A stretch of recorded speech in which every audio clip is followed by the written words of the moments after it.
Welcome to the Board of Regents public hearing. If you wish to speak but have not already signed in, please do so now. I will call the speakers in the order on the sign-in sheet. You may speak on any topic related to the Board of Regents, including topics in the current agenda for the board's upcoming meeting on February 24th to the 25th. Please identify yourself at the start of your presentation. You will be allowed 5 minutes to speak. The hearing is being videotaped. We will forward the videotape to the Board of Regents office for review and for posting on its website. Additional information on the board's transparency efforts and the videos from the public hearings can be found at www.regents.iowa.gov/transparency. The next public hearing on this campus has been scheduled for April 15th, 2016 at 4:00 p.m. in this same location. Please identify yourself and begin. My name is Richard Roberts. Okay. I am grateful for the formidable graduate education that I received at this university, and I have tried to repay the state of Iowa in good faith by practicing professional psychology in Iowa for the past 33 years. I genuinely believe that certain crucial functions of society should not be commodified. The practice of one's religion or spirituality, the right to justice, the protection of the weak, access to medical and behavioral care, and the education of our citizens. Regrettably, some human activities are simply jobs, but others are callings. And not to recognize them as callings cheapens society. I was fortunate enough to experience and embrace the value of a liberal arts education from the professors at Oberlin College before coming to Iowa. Since assuming his duties on November 2nd last year, President Harold has often seemingly engaged in the tactics of, quote, disaster capitalism, unquote, as outlined by author Naomi Klein in her book, The Shock Doctrine. In the words of esteemed economist Milton Friedman, only a crisis, actual or perceived, produces real change. The free market policies of disaster capitalism were initially used to reform disaster-shocked people and countries outside of our borders, such as Chile and the tsunami-ravaged beaches of Southeast Asia. However, such procedures have increasingly been attempted to remake entire Midwestern states, such as Kansas, Missouri, and Wisconsin, and whole cities, such as post-Katrina New Orleans. Now we find that Flint, Michigan, only an hour from where my daughter resides, has been inexplicably poisoned by poor governmental processes. And although land values will eventually rise with time, social programs and decent housing for Flint's poorest citizens are unlikely to be resurrected. Since his selection by the Board of Regents, President Harold has proclaimed the possibility of one putative campus disaster after another.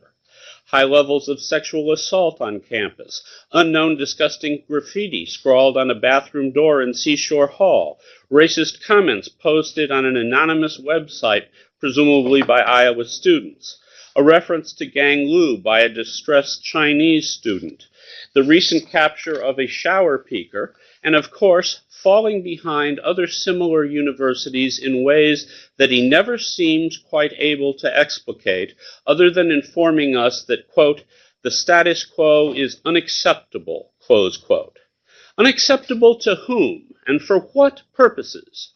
To paraphrase the drug-addled comedian George Carlin, corporate interests don't want well-informed, well-educated people capable of critical thinking.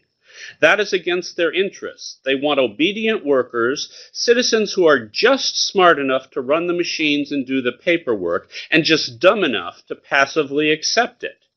Because education, like God beliefs and medical care, is one human endeavor we should not commodify, I am asking some board members who may have appeared to have benefited either directly or indirectly from their relationships with Governor Branstad or healthcare conglomerates or other types of corporations, fundraising practices, consultancies, or familial and administrative pursuits. I am asking that you, board members, search your collective consciences and determine whether doing well for the state economy of Iowa is really as imperative as doing good for individual Iowans. For what doth it profit a man if that man were to rule a whole campus, a whole university system, or even an entire state, only to diminish his immortal soul? At their best, regents have a sacred fiduciary responsibility to those they serve, much like a regent at court owes to a young noble who is not yet ready to assume the throne. Accordingly, I ask that you seriously consider whether past unforeseen entanglements or exceptional aspirations for the future may require some urgent and substantive course corrections at the present time. Thank you for your attention and for your ongoing service to Iowans.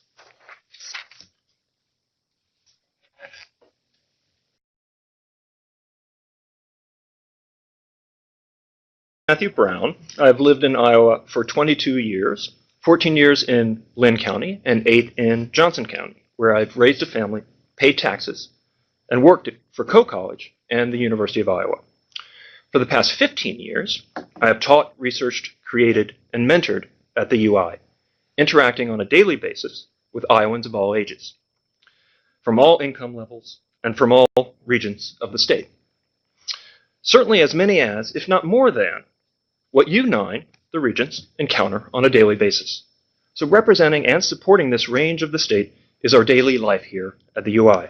I have been honored to serve as an educator in a state widely known for and deservedly proud of its schooling. And I have thus been truly appalled by the disregard of this fine tradition by the current Board of Regents. This entire setup of so-called public hearings, which are really one-way videotapes with no obligation on your end to engage with our contributions, speaks volumes about this disregard.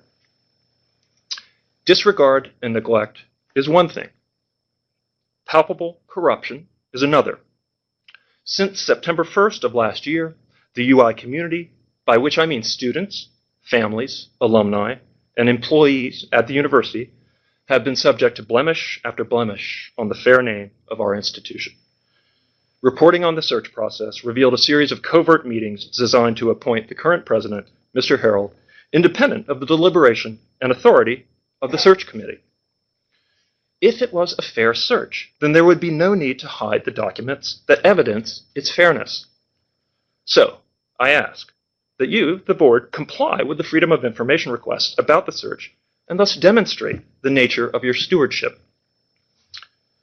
Mr. Harold's tenure has been an embarrassment. Don't take my word for it. It's not me just being cranky. His minders relate this message to us on a weekly basis.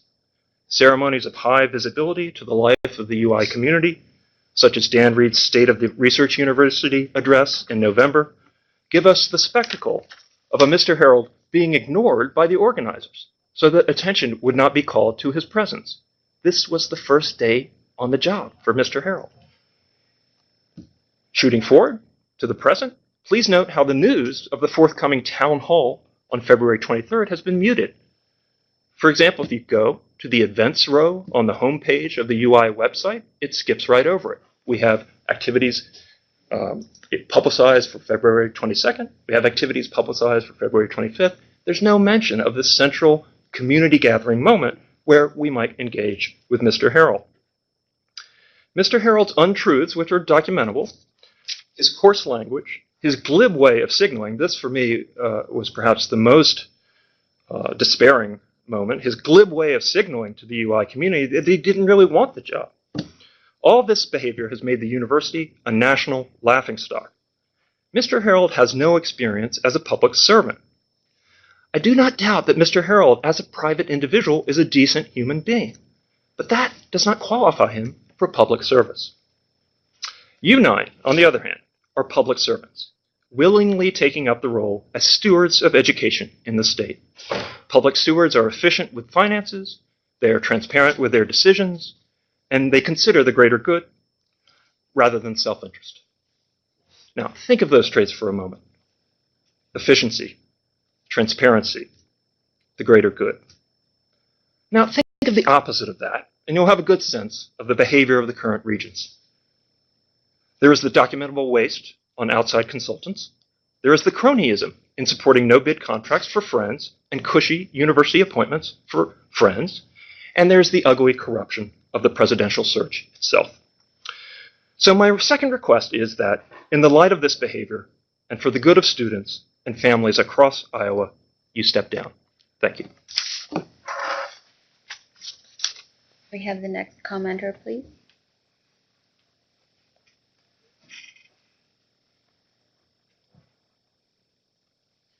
Hello. Please identify yourself at the start of the presentation. You have 5 minutes. I'm Ruth Bryant, and I'm a graduate student at the University of Iowa. And I am here to say that the Board of Regents has failed in its duty of care to the university system of the state of Iowa. The widespread corruption, the failure to protect and be transparent with the state's resources, with our resources, the money that I am paying in my tuition, that is being flitted away by the board's extravagance, is an embarrassment. I think that the only meaningful action that the board can take at this point is to resign, to quit. They have failed in their job. They have utterly failed. They have failed the state. They have failed the university. They have failed. And the only thing that can be done at this point that would make any difference at all is for them to resign. This process in itself is absurd. It's a show of transparency. It is a meaningless gesture. There is no indication that they even see these videos. I mean, just like every other show of interacting with the little people of Iowa, they have again failed. And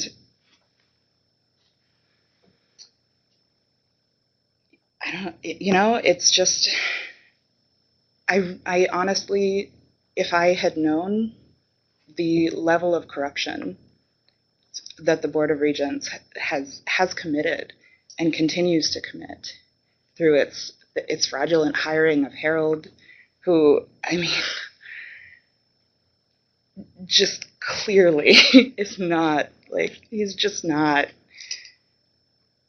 an adequate, qualified candidate for this position. I mean,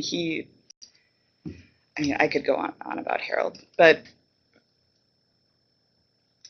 I mean, the cronyism is obvious. They don't even try to hide it. This process in itself is just one example of how little the Board of Regents cares for its constituents. And I don't see any real effective change coming out of it. I think that the Board of Regents is too cowardly to engage in any meaningful way with the people of Iowa. They're cowards. They are despots on high. And I think that the best result at this point would be for them to resign. Thank you. Thank you, Ruth.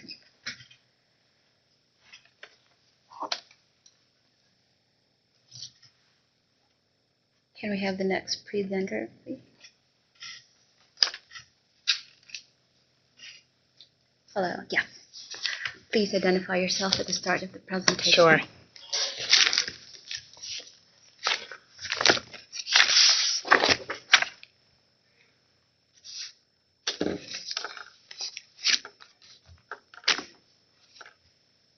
Hello, I'm Judith Pascoe, and I'm an English professor at the University of Iowa. Am I looking in the right direction? Here. Okay, thank you. And I wanted to just say, first of all, that how intimidating this way of communicating with the public is. I teach in a classroom. I've been doing that for 20 years. I teach Romantic poetry. I teach the 18th century novel. I'm used to talking in public, and I have to say that having to talk to a camera and not to a human being, and knowing that whatever I say is going to be posted on a website, and having no confidence that anyone who I'm actually directing these comments to is actually going to listen to them. All those things contribute to a extremely intimidating mode of interacting with people. And I know that if we don't have a huge crowd today, assuming that the regents even comment on this day at all, these comments, they'll say, oh, it is just a small group, a very small ragtag group of people who are opposed to what's happening on campus. But I think the fact that even anybody would show up under these circumstances and talk to a camera in a room and allow themselves to be recorded speaks very loudly about the strength of feeling there is on campus. And I think the people that are here today represent many others who agree with us and who are very disturbed by what's been happening lately. It seems recently that almost a day doesn't go by that some kind of new news about the University of Iowa is printed in the papers. And this news is never good. It's always something that undermines the university's really strong tradition. Just today, for example, when I was reading the coverage of the athletic director's enormous raise in the aftermath of the football team's success and the basketball team's success, I noted, first of all, the collision between that huge raise, or the contrast between the raise and the Title IX lawsuits that are being leveled against the university. And it seems to me that at a moment when you've got a lot of questions about whether women athletes on campus are being treated equitably, and at a moment when the athletic director is tasked with making sure that all the athletes on campus are treated equitably, it doesn't send a very good message to, at that very moment, reward him with a huge salary increase. And a very small part of the newspaper coverage today was a paragraph that mentioned that BARDA is right now on the football team's annual cruise with the coaching staff and fans. And so he provided a statement, I assume, from the cruise ship. And this was news to me, first of all, that the football team goes on an annual cruise with the coaching staff. And I could imagine many other people on campus who work really hard every day who also might very much like to take a cruise in February. These people might include the people in the registrar's office who have to have the incredibly difficult task of registering students for classes and keeping all of that straight under a lot of time pressure sometimes. It would include the cleaning staff that clean my office building every day in the late afternoon at 5 o'clock, who work really hard. Some of them have been working in the building for the whole 22 years that I've been on campus. I can imagine that many of the graduate students who teach a very heavy teaching load and who are paid very little and who increasingly don't even have university support to help them find reasonable housing, they would also enjoy taking a cruise in February. I can imagine many of the students who I'm teaching this semester. For some reason this semester I have a class that's mostly made up of seniors. It's a terrific class. They're like wonderful, wonderful students. But they're at that moment when they're having to look toward their futures and figure out what to do next. And I'm sure they're under a lot of pressure. And I'm sure they would love the notion of going on a cruise in February. So I assume that when I bring up this, the football team and the football staff's cruise, an additional reward for BARDA, in addition to the huge salary increase he's gotten, I'm assuming that the other parts of the athletic department are not all getting to go on a cruise. And I'm assuming also that people will immediately respond that this cruise is probably, quite possibly, some kind of fundraising endeavor, and maybe the team or the staff members are doing it along with alumni to raise money. And it just seems like whenever anybody raises any issue about inequity in terms of the way the athletic department is treated and the relative impoverishment of the rest of the university that actually has the educational function, there's always a kind of dividing line between money that goes to athletics and money that goes to the rest of the university. But I just think that's there are other universities across the Midwest that have recently been in the news because their athletic departments actually give money back to the educational part of the university. And there was a list of the top 10 universities that do that, a list that included the University of Nebraska and I believe Ohio State. The University of Iowa was nowhere on that list of top 10 institutions in terms of giving back from the athletic department to the educational mission of the university. So how am I doing for time right now? I just have 5 minutes, right? How much time do I have left of my 5 minutes? You're fine. It's okay. I don't want to launch into another long topic if I only have. You have two more people, and we end at 1:00, so you're fine. Okay, but I think more people might be coming eventually, so I don't want to take more than my time. I will also mention one other thing. I mean, this inattention to equity issues that was sort of highlighted by the announcement of the athletic director getting a huge amount of raise at a moment when there's concerns about equity in the athletic department. It goes all the way back to the presidential search, where we ended up with 4 male candidates because seemingly none of the standard rules you have to use to ensure equitable practices in hiring, the equal opportunity rules, for some reason that I don't really understand, none of those had to be followed when we had a presidential search. So we first ended up with 4 men as our finalists, and then, even worse, of course, after we go through a procedure where the University of Iowa community, staff members, students, faculty, were invited to contribute their views, those views were summarily ignored completely. And so it just felt like almost like this very moment we have right now, where we're being encouraged to give our reply to the regents, but we have no assurance that you actually want to listen to our reply. That pattern seems to keep repeating itself. What I especially don't understand is why it seems like the regents always feel obliged to act in lockstep. It seems like there were 4 regents, along with the head regent, Bruce Rastetter, who were most involved in the machinations that resulted in the hiring of Mr. Bruce Harold. There were 4 others, Regent Bates, County, Johnson, and Regent Johnson and Regent Sahai, who seemed to have been left in the dark. They were not part of the meetings that were held on July 30th, in which it seems a quorum was deliberately avoided. It seems to be the case that perhaps the regents were meeting in groups of 2 to talk to Mr. Harold in order to avoid the appearance of a quorum, which would have necessitated communicating what they were doing to the public at large and being more transparent. So I guess with the time I have remaining, I would just hope that Regent Bates, Regent County, Regent Johnson, and Regent Sahai, who I assume are donating lots of their time and have good intentions, would think about the damage some of the recent decisions have done to the University of Iowa, and would possibly come forward and not act in lockstep with head regent Bruce Rastetter. Thank you.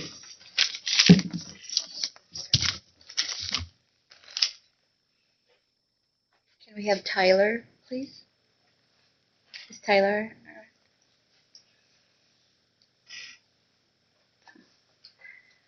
Hello, Tyler. Please identify yourself at the start of the presentation, and you have 5 minutes. Okay. Camera's right here. Camera's right there? Okay. All right. My name's Tyler Priest. I'm in the Department of History at the University of Iowa.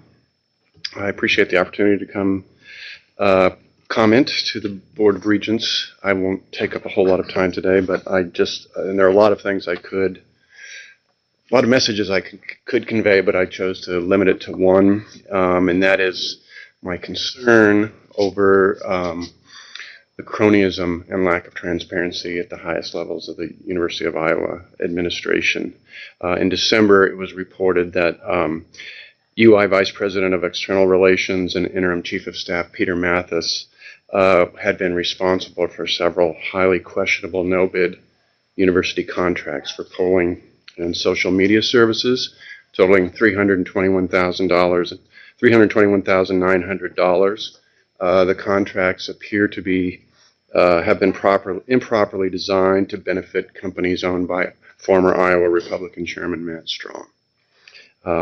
As reported by Ryan Foley of the Associated Press, the contracts, which have been expanded and extended over 2.5 years, are managed by UI President for External Relations Peter Mathis, a former Iowa Senate Republican caucus staff director.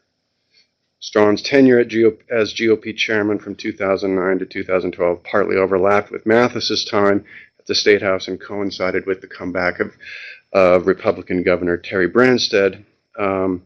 Early allegations related to Mathis's management of these contracts include deliberate skirting of open bidding laws and policies, including potentially illegal use of waivers to exclude other potential bidders, overpayment of services for which other vendors were not allowed to bid, and active efforts to keep Strong's involvement in the contracts secret from UI communications staff. I don't think anyone responsible for such impropriety should remain in central authority at the University of Iowa. So I call on the regents to investigate, review, and report to the public the nature of these contracts, including releasing the documents that were pertaining to the opinion polls and focus groups conducted between 2013 and 2015 by Matt Strawn's firm. Some of these documents have been leaked to the AP and they've been reported on. The University of Iowa Council has said that provisions in the Iowa Code allowing reports to governmental agencies to remain confidential if their release would give advantage to competitors and serve no public purpose. But the executive director of the Iowa Freedom Information Council, Randy Evans, has referenced decisions by the Iowa Supreme Court and lower courts which indicate that such exemption was not designed to cover documents produced for the government at public expense. And as a public institution, UI is obligated to be transparent in its use of public dollars. So I call on the regents to review this and share their review with the public, and also discuss these matters with the president of the University of Iowa, Bruce Harold. We have a public image problem of lack of transparency, cronyism. The chairman of the Board of Regents said that the optics were not good about these no-bid contracts. It's not just optics, it smells rotten. And as the Quad City Times wrote, something reeks in Iowa City, the funk won't lift until the University of Iowa comes clean. That's all I have to say. Thank you.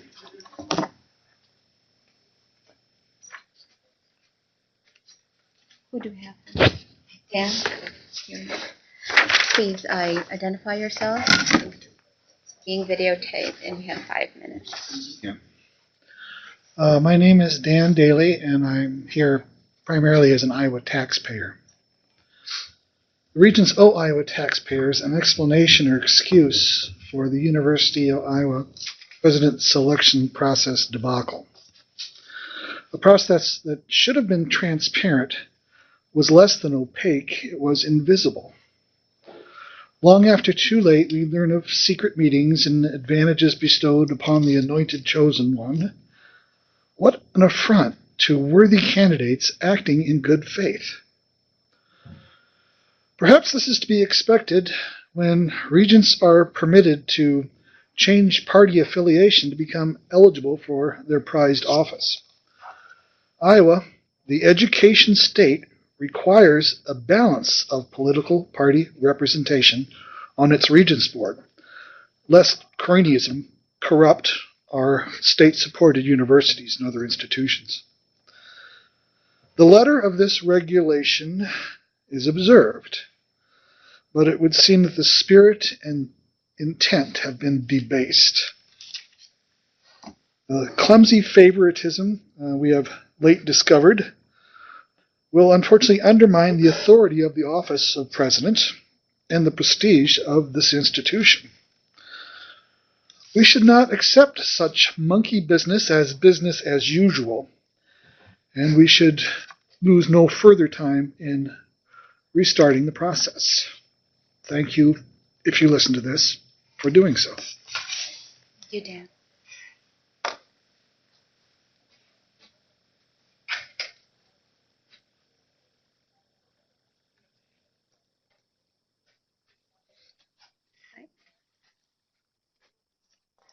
Hello. You know the drill. Please identify yourself, and then you have 5 minutes. You ready?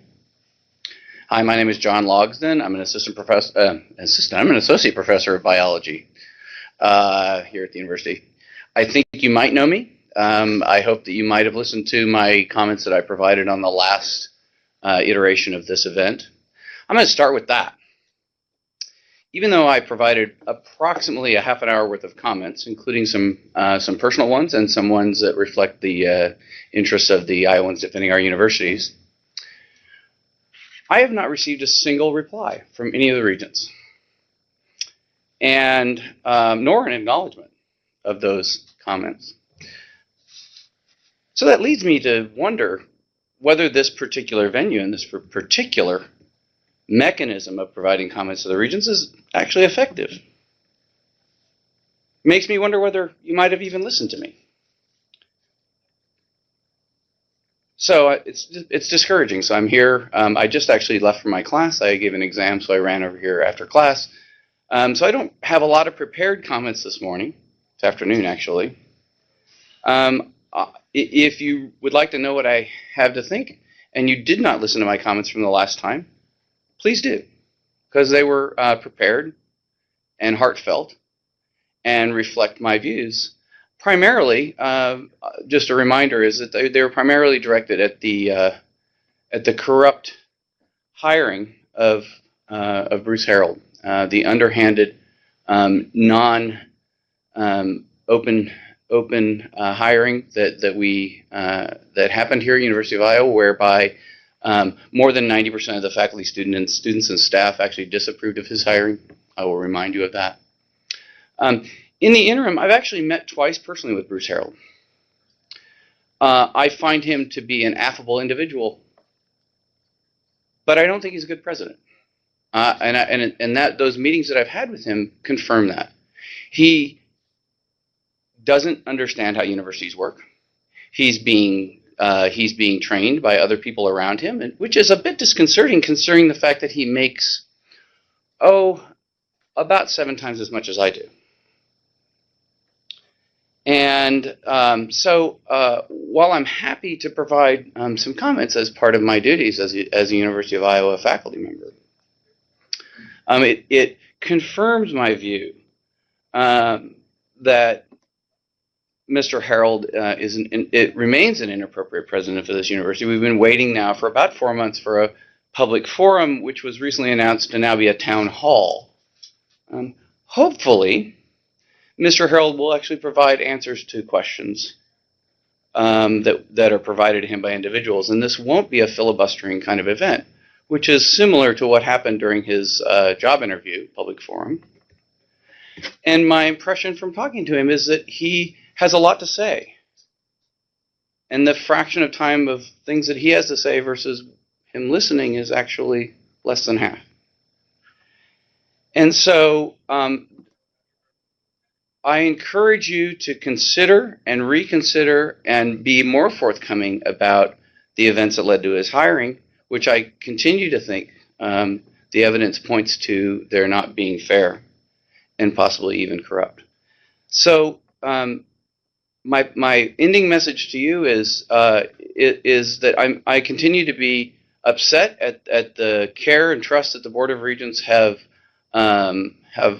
squandered on the University of Iowa, including continuing expenses. And I'll point out just a couple of events. The $200,000 raise for Gary Barta in the face of a Title IX investigation. It doesn't sound right, does it? When athletics become the focus of attention, and yeah, I'm a football fan, I'm a basketball fan, it's great to have good teams. But the University of Iowa is about education. It's about knowledge, and it's about moving the citizenry of the state of Iowa, the United States, and the world forward. And I encourage you and I remind you that your job as regents is to put those things primary. Is that my time? You're close. Okay. Thank you very much. I would appreciate an acknowledgement. I would appreciate some response from the regents on these fora. Otherwise, I think it fits in with the idea that these things are not really that important to you. Thank you very much.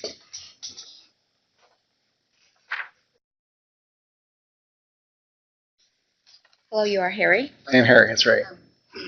Identify yourself at the start of your presentation. We have 5 minutes. Okay, I may not use all 5 minutes.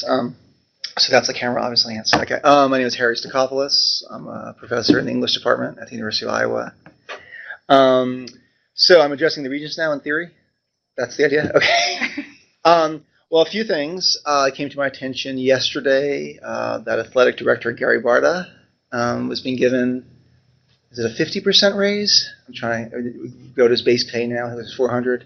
It's more than a 50% raise, plus the usual bonuses, incentives, and other sort of rewards. And I'm all for rewarding people who do good work. And I'm sure Mr. Barr does a good job, but it seems a little extreme to give him a $250,000 raise when the athletics department is under investigation by the federal government, and when we in the English department have not received an academic line that is for an assistant professor in 6 years. And by my calculation, $250,000 would probably pay for 3 new assistant professors in English, or in classics, or in philosophy, or in linguistics, probably a bit more in the sciences because of the lab costs. Let's say 2 biologists, 2 chemists. So while Mr. Barter probably deserves some reward, a modest reward, it seems, well, frankly, outrageous. After all, he doesn't throw the ball, he doesn't shoot the ball, he doesn't clean the uniforms, he doesn't tend to the players' injuries. What else doesn't he do? I suppose he raises money, but to the best of my knowledge, and I may be wrong here, his 2 major decisions have been to retain Kirk Ferentz and to hire Fran McCaffrey. Both reasonably good decisions, but not decisions that the average Hawkeye fan probably couldn't have made on his or her own. So to reward him with a $250,000 raise per year for 2 decisions seems, frankly, insane. That's about it. Thanks. Go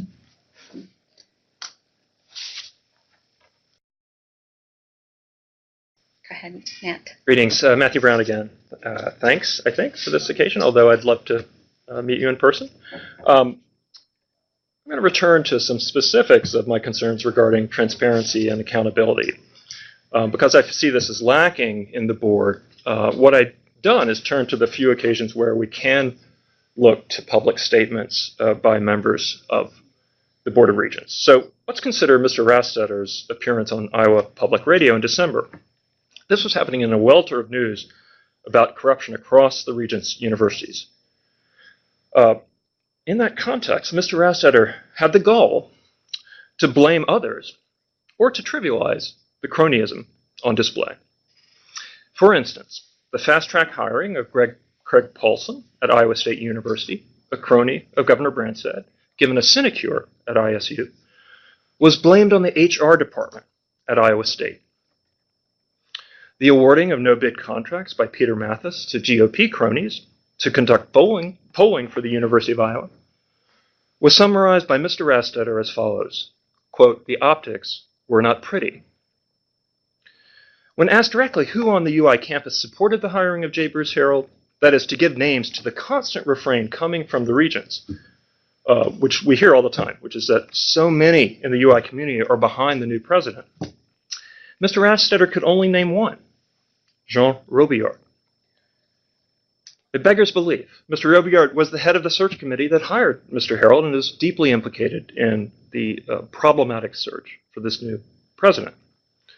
So, nice try. Who are these legions? My question then for the board and Mr. Rastetter, who are the legions of supporters of Mr. Harreld on campus? You've done him no favors. You've done him no favors by placing him in such a situation. Finally, as a leader of the university. And then finally, Mr. Rastetter presented himself as a noble warrior for the cause of the Regents universities. He will, quote, continue to ask the state for funding. There's nothing daring about that. That's your job. And it's funny, too, because the standard line from the Regents is that there are no public revenues to draw on. So it's arguably a kind of empty gesture in 2 ways.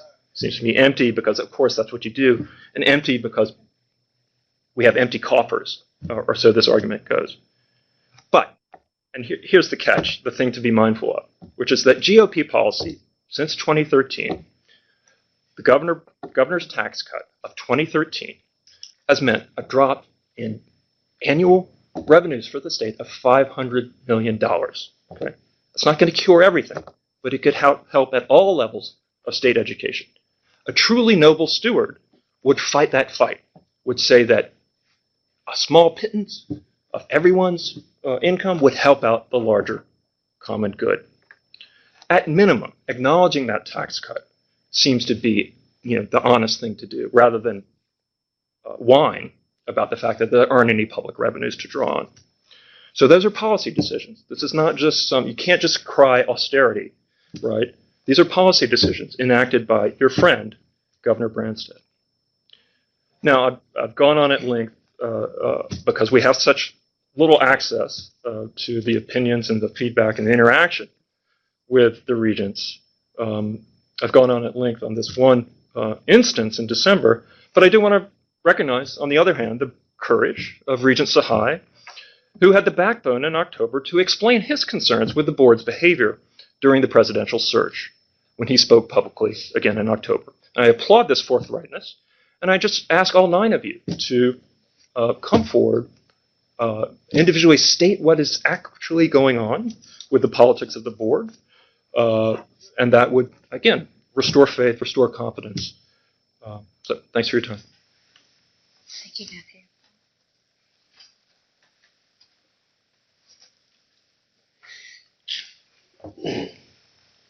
Alumnus Richard Roberts, a former adjunct professor. I'd just like to make a few observations relevant to disaster capitalism, and that is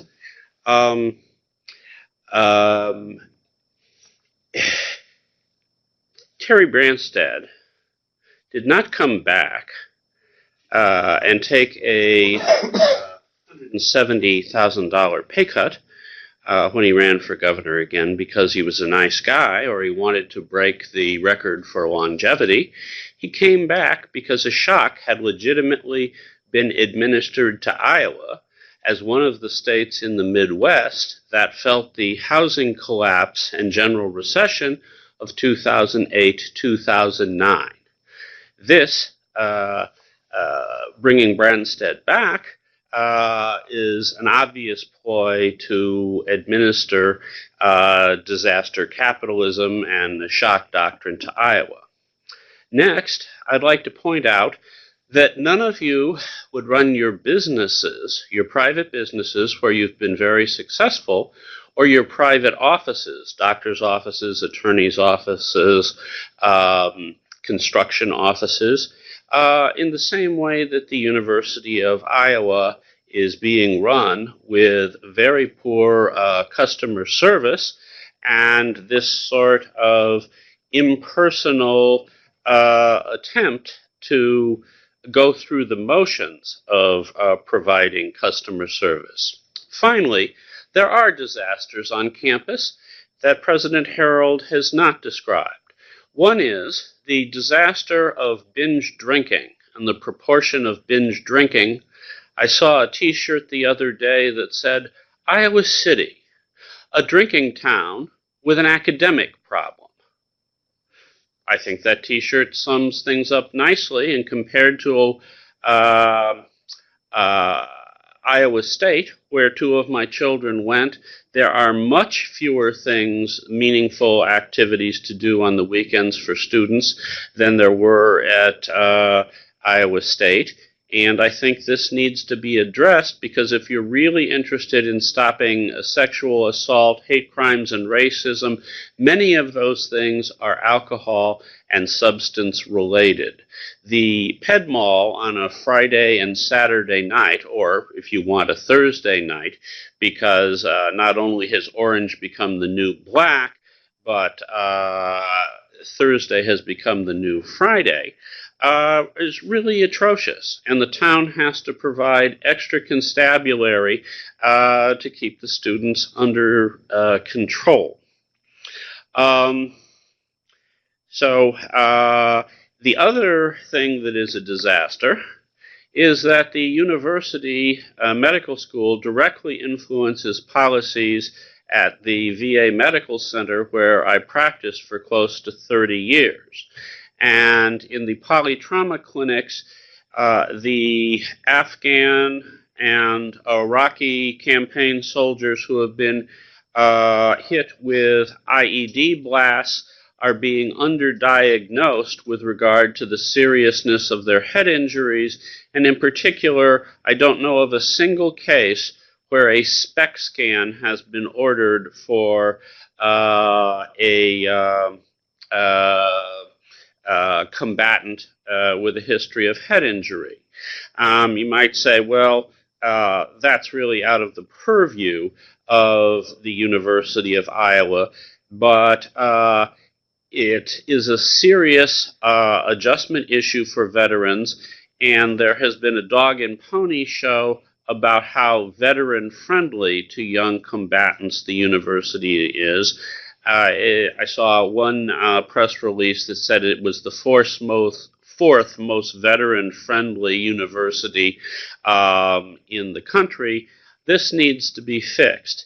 In general, whether it's from the Department of Neurology or Pediatric Neurology or Psychiatry, the care for the brain injured in the medical center, UIHC itself, is pretty close to abysmal. The pediatrics department would be the first place that I would go to root out wasted administrative salaries. And I don't see how you can say that Jean Robillard is doing a great job if he's a pediatrician, if he doesn't have his own department under control.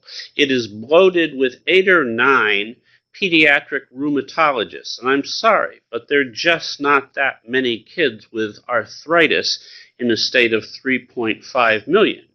It is the largest pediatric rheumatology department at any academic medical center. On the other hand, there are maybe 7 or 8 pediatric neurologists, none of whom seem to take an aggressive approach to relieving the suffering from closed head injury other than prescribing 25 milligrams of Elavil or nortriptyline. Thank you. You know the drill. Please identify yourself, and then you have 5 minutes. Okay. Here it is. Yeah, okay. Hello, my name is Hadna Vintali Gaisova Nurnberg. I am a graduate student at the University of Iowa pursuing an MFA in Literary Translation and an MA in the Department of Francophone World Studies.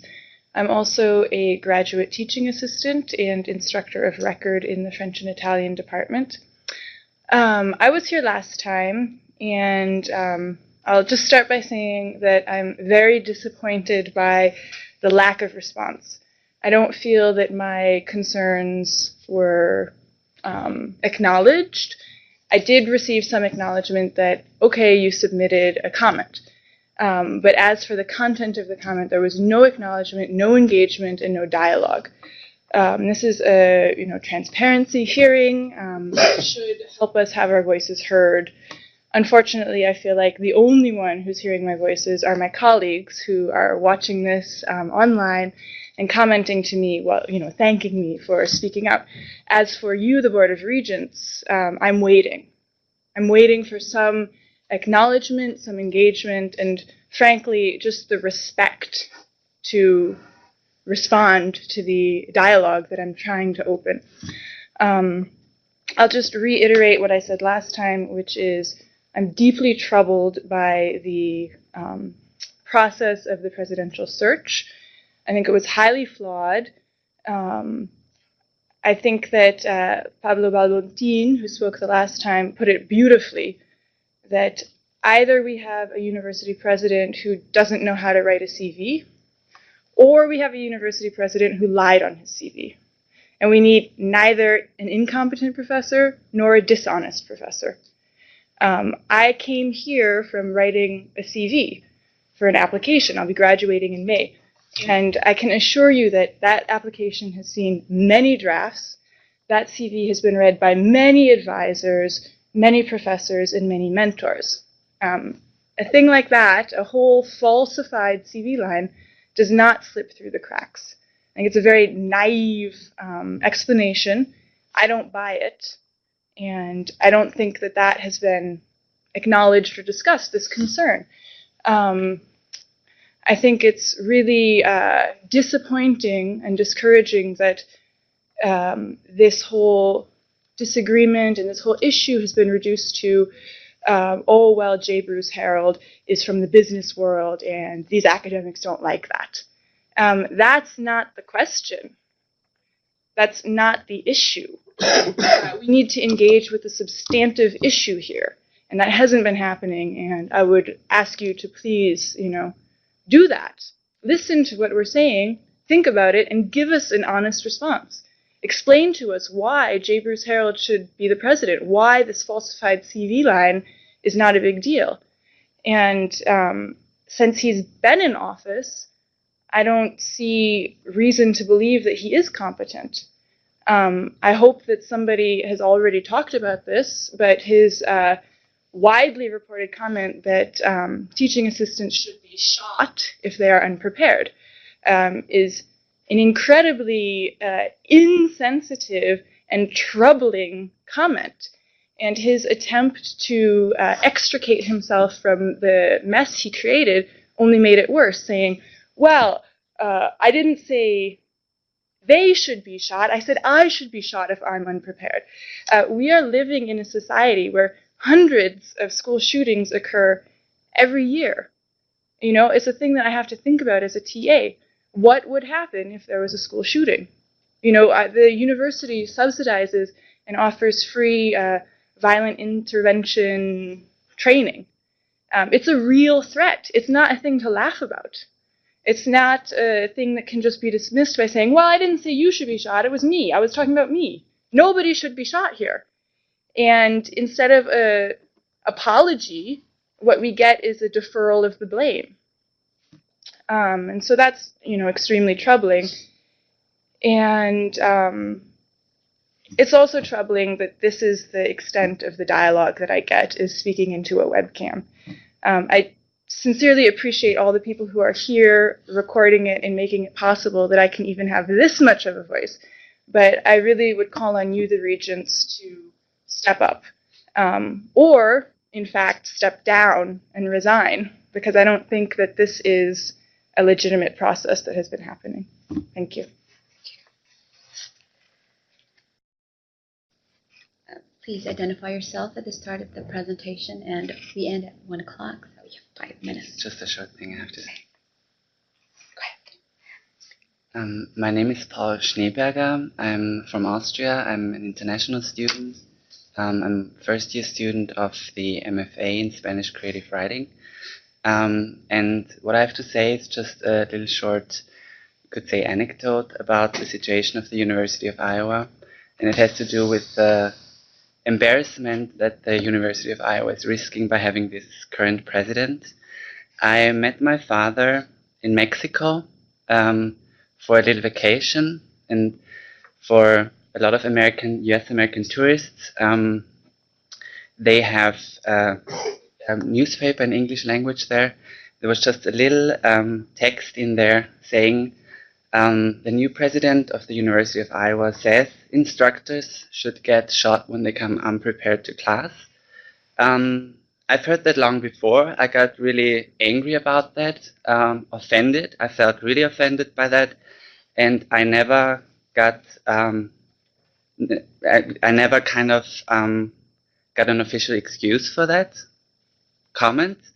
I wonder who, what these people who chose this president think actually now, if they already feel a little bit embarrassed as well.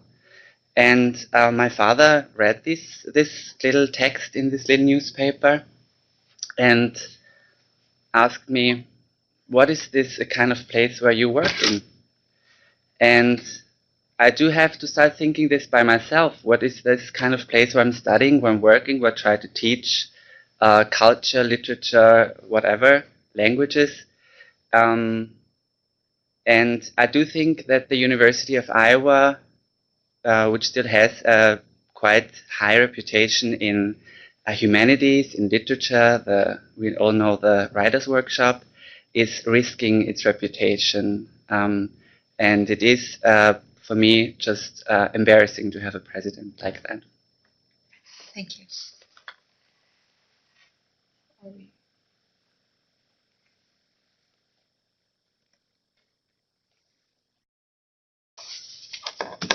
Go ahead.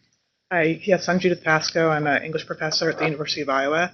I'll say once again that this way of communicating with us is really awkward, and that if the regents really wanted to talk to faculty or staff members or members of the University of Iowa community, you could just come here and talk to us in person, and I think everybody would be much more comfortable with that.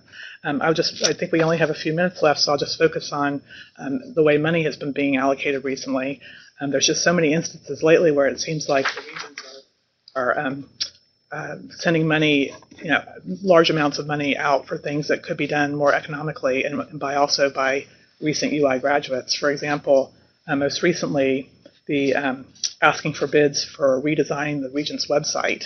And I think there are probably many talented students or recent grads at the university who could do a terrific job redesigning your website.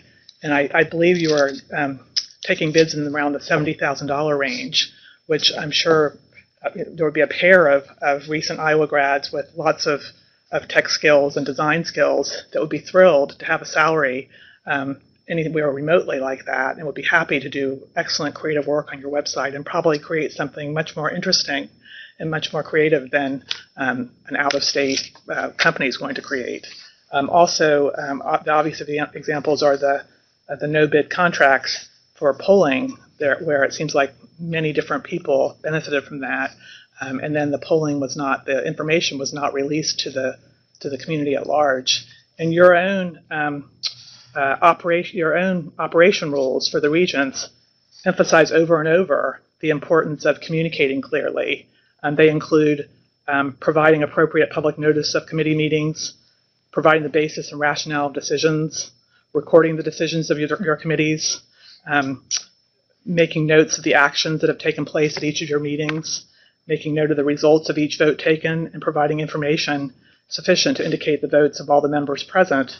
And most notoriously, you avoided that while you were trying to manipulate the outcome of the presidential search by holding meetings that didn't have a quorum so that you didn't have to follow these rules.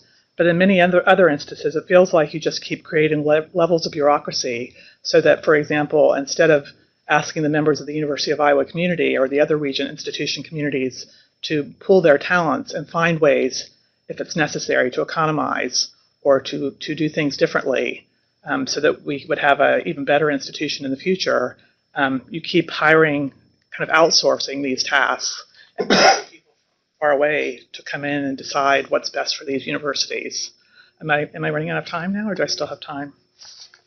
I can continue with one last thing. My colleague Shelton Stromquist, emeritus professor at the university, recently quoted the words of former President James O. Friedman to emphasize the importance of particular values that I think are being neglected with all this incredible emphasis on cost cutting and sort of not very clearly stated goals to go from great to greater. Professor Stromquist wrote, "The university exists, as James O. Friedman well understood, to nurture an environment of free and open inquiry that fosters the creation and dissemination of new knowledge. Professors and staff and graduate instructors," and this is Friedman speaking, "need to recognize that their teaching will create a ripple of influence which will be felt in the lives of students years after graduation." And I think it's really important that you keep your focus on these students and not on these levels of bureaucracy that seem to have nothing to do with the actual student experience. We have time? Thank you so much.